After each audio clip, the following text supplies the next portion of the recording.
Mount Kennedy, 4,200 meters, is surrounded by the largest non-polar ice field in the world.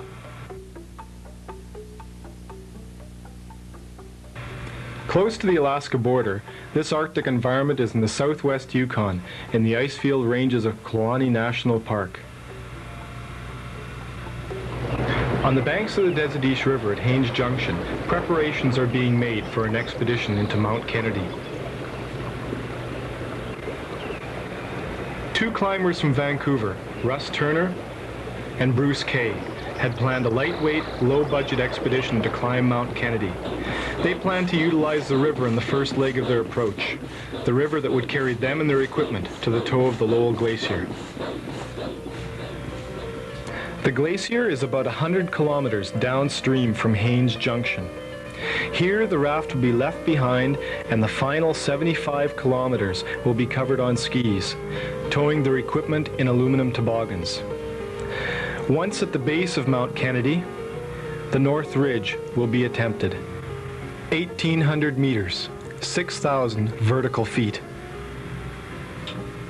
On the return trip north to the Alaska Highway, 100 kilometers away, it would be a race against melting snow. It was May 6th in Haines Junction when Russ Turner got his first look at the boat. Sure was a strange-looking raft, but it only has to last for a week at the most. Bruce went into town to stash our city clothes.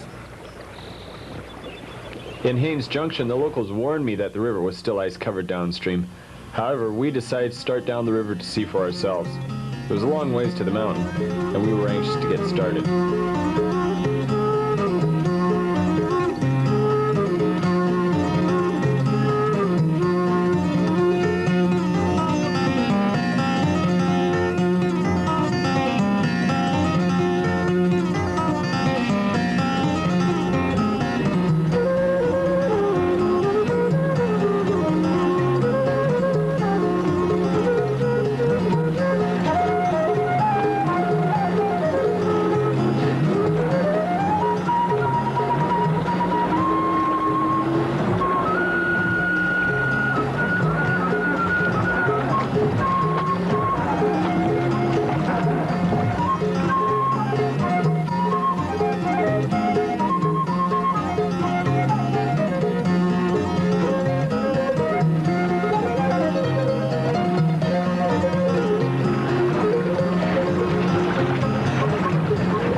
It seems like the locals knew what they were talking about.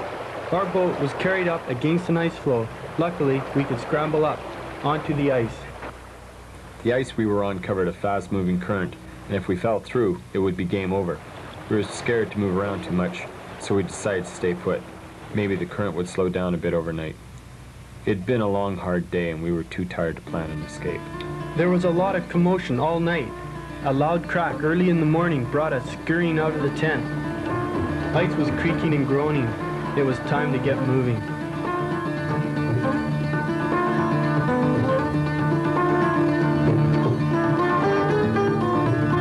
We would try and reach the mainland. We'd have to cross several channels of open water and drag the boat along some dangerous ice slabs.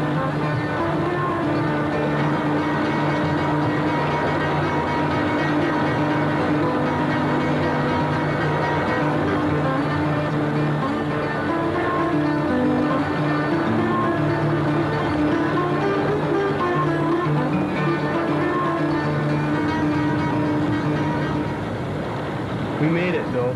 and got across to the main shore. And before long, the river was breaking out. It was an impressive sight to see tons and tons of ice grind its way down the river. We wondered if it would all be jammed up somewhere downstream. We would have to be very careful. The river volume had increased in size, and the current was now much stronger. Things were getting a little more serious. Somewhere among all that rubble was last night's camping spot.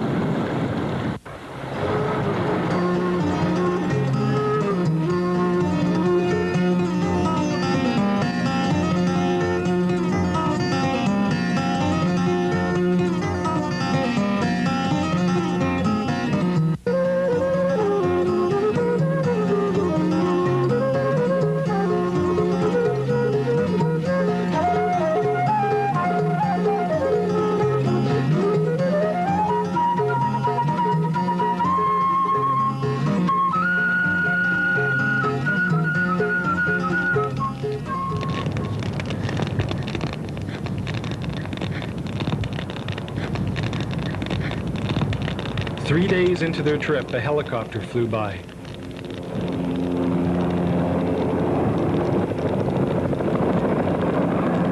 Seeing a life raft in smoke, the pilot landed.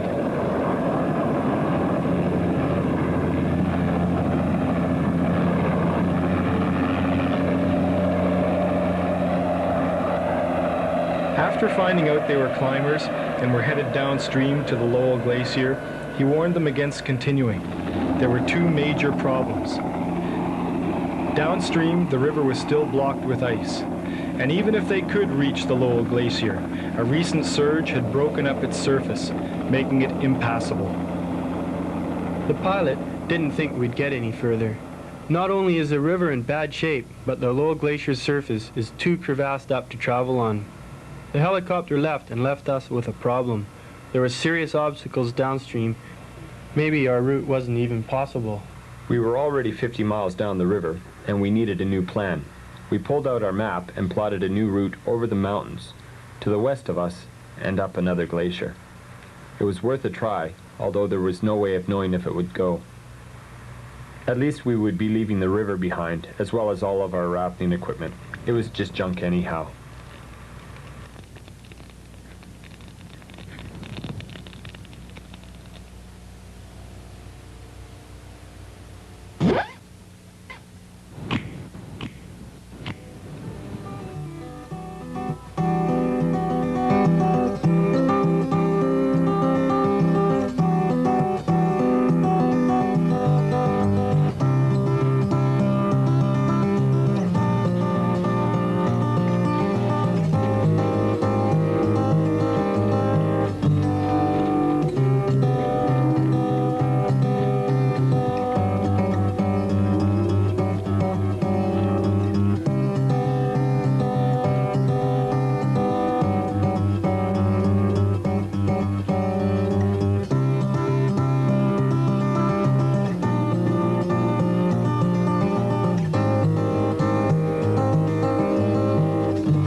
Socked in on us, so we stayed on a westerly bearing.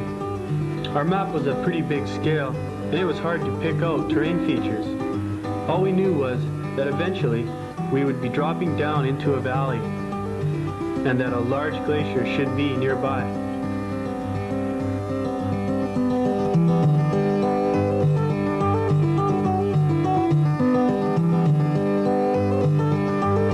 Our first view up into the valley.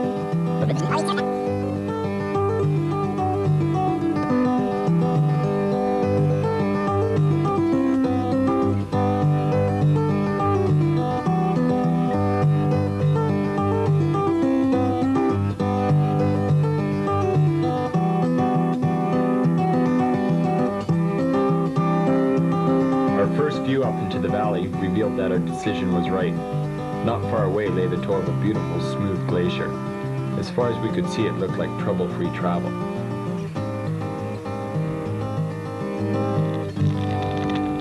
We camped by a small river and celebrated with a campfire. We made some tea and spiked it with rum. We even had some popcorn. The route ahead looked a lot better, and we were comfortable with our fire. The barometer was rising, and so were our spirits. Tomorrow, we'd be up on the glaciers and leaving the lowlands behind.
One day we looked up the side valley, and for the first time there it was, the north ridge of Mount Kennedy. It looked just like the photos we'd seen, and we recognized it in an instant. We've been taking one day at a time and hadn't thought much of the climb.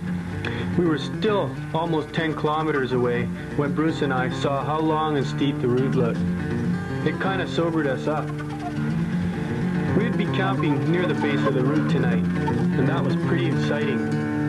The trip took longer than anticipated, but despite problems encountered on the river, and despite the fact that the Lowell Glacier was impassable, the base of Mount Kennedy was reached 19 days after leaving the highway at Haines Junction.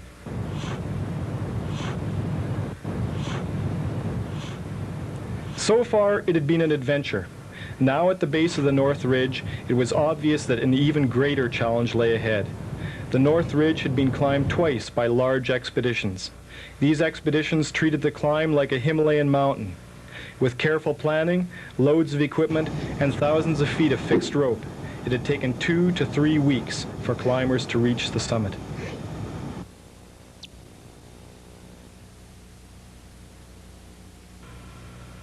With little equipment, but lots of determination, Russ and Bruce planned to climb this route all alone in 2 to 3 days.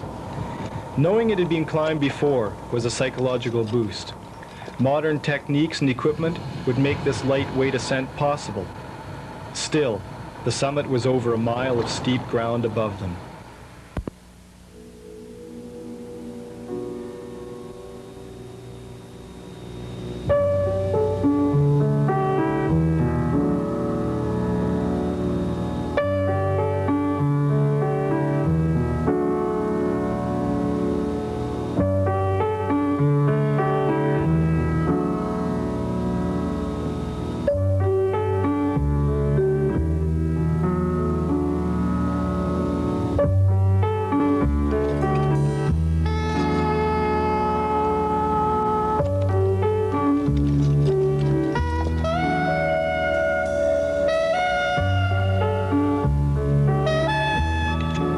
The conditions looked really good up on the mountain. We got all our climbing equipment ready. We'd leave early in the morning. That night I couldn't sleep very much. I was pretty nervous.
By late afternoon, we had climbed almost 3,000 feet. Things were going as planned. We would stop here and make a small ledge to rest. They anchored in at 3,300 meters, 11,000 feet. Climbing had been good and the valley floor lay well below them. The sun was making its slow sweep over the horizon. They had been climbing for 14 hours and needed a rest. With the short summer night approaching, a ledge was carved out to bivouac on. We'd made it a long ways up the ridge the first day. We made it as far as we could have hoped. And we found a little prow up there that we were able to make a ledge on. We'd be safe from avalanches here. And although it wasn't really big enough to stretch out and sleep, have a real good sleep, we were able to get our boots and crampons off. And we cooked up some tea and soup. The weather had been beautiful and the climbing superb. We were real happy to be up there. The barometer was steady, and it looked like tomorrow would be another good day. Before long, it was time to start out again. Ahead of us lay the rock band, and this was the hardest part of the climb. We could look up at it, and there it was not too far away.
was some of the hardest climbing I'd ever done in the mountains. The previous parties had climbed through the rock band on ice gullies.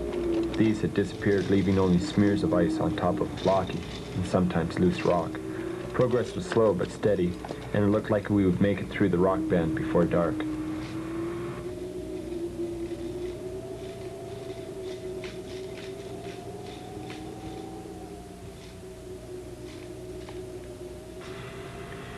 We made it through the rock band and up to a small glacier above it. We were able to make a nice ledge here and have a good sleep. We were now high up on the mountain and very committed. The rock band was longer and harder than we thought. Overnight, the barometer fell. It fell a lot. The weather was still okay, but there were clouds now in the valley, and we wondered what today would bring. Before long, a wind started and the temperature got pretty cold. We didn't like the thought of descending, mainly because it was going to be hard, and also we were close to the top. We decided to push on for another couple hours and see how the weather held.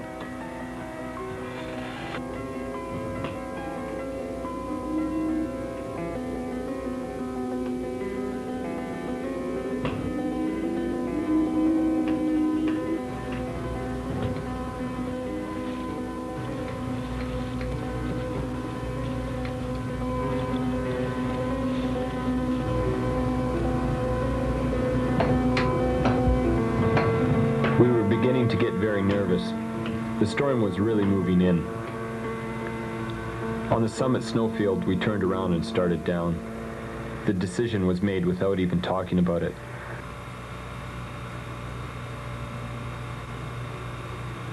Although we were close to the top, the summit was never reached. We were more concerned on getting down before the conditions worsened. It was already going to be an epic descent.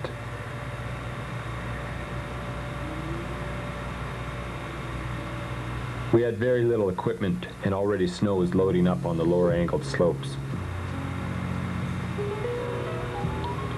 It was getting very difficult to stay warm.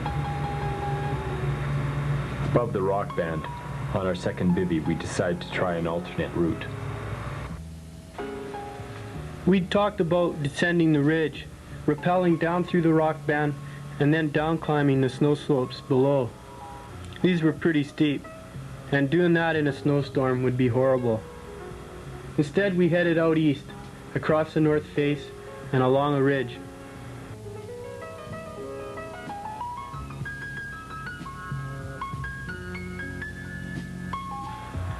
It was pretty socked in. We traversed along the ridge for a while, then we just crossed our fingers and plunged down through the fog. The tent was reached in the morning, 4 days after leaving it. They were tired and dehydrated and slept for 30 hours straight. There would not be another attempt made on the mountain. It was now June and time to head out. After a long sleep, we started a long dinner. We ate and wondered maybe we should have pushed on to the summit. It was hard to say. The weather wasn't too bad down here by the tent, but up in the mountain, it was probably a different matter. Our thoughts turned away from the summit. Although we hadn't actually reached the top, we were happy to be down and safe.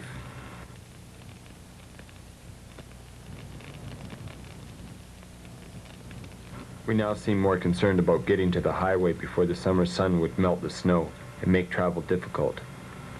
We would have to travel 100 kilometers north before we would reach the Alaska Highway.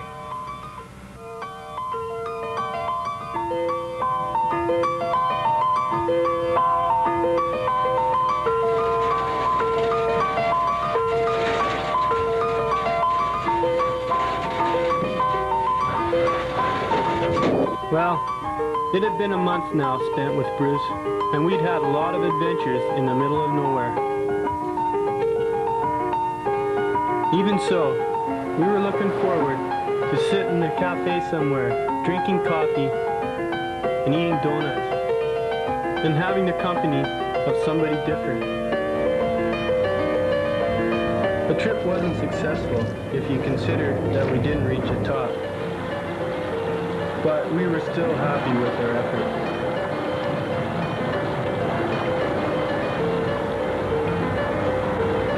Down in the valley, summer had come. There were birds and plants, and it felt wonderful to be there.